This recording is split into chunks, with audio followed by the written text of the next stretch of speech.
There are 500 million people in the world that lives with diabetes.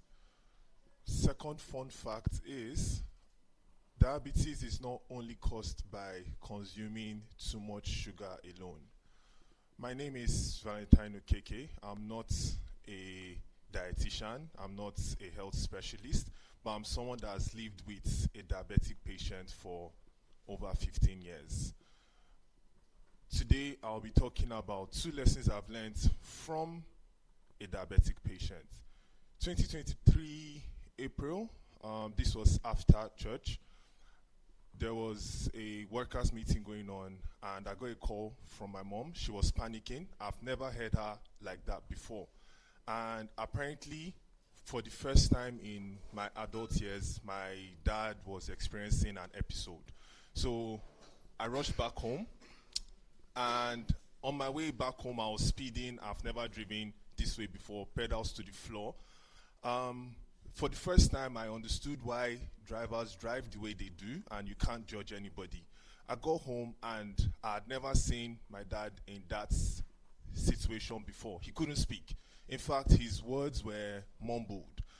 He didn't recognize anybody. He didn't recognize anything, actually. You know, my mom all panicking, praying, and all of that. We had stayed there, let's say 5-10 minutes stop, and I said we needed to go to the hospital.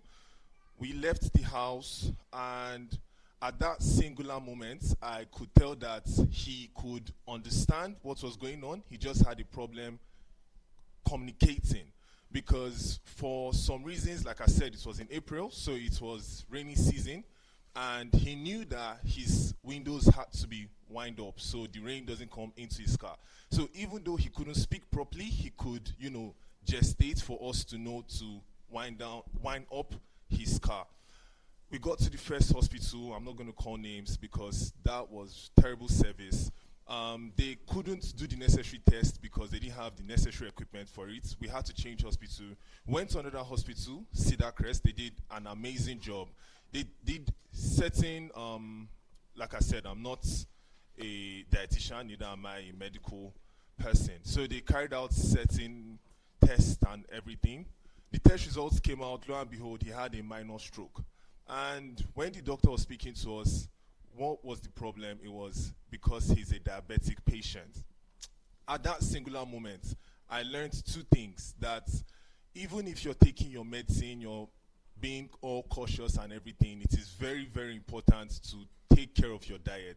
It is very important to have regular exercise and be careful of the amount of insulin you use. In conclusion, eat properly, exercise frequently, take care of your body. Don't let it get to that point where you have to spend so much money taking care of yourself in the hospital. Thank you for coming to my TED Talk. My name is Valentine Okeke. Nice to meet you all.